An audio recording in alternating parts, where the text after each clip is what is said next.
my son is gay, no?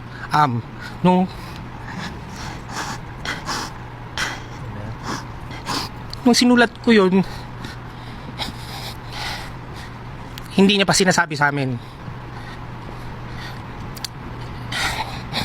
Hindi ko alam kung paano ko sasabihin sa anak ko kung gaano ko siya kamahal, di ba?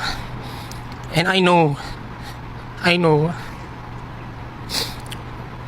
hindi naman ako masyubis eh. Pero I think, para sabihin ko to now, ako ay proud na proud sa anak ko, no? Ako ay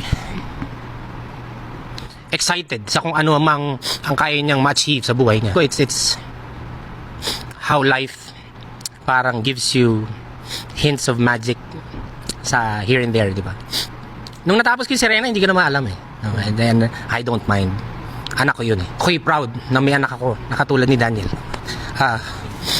Mahal na mahal ko ang mga anak ko and gagawin ko lahat para sa kanila.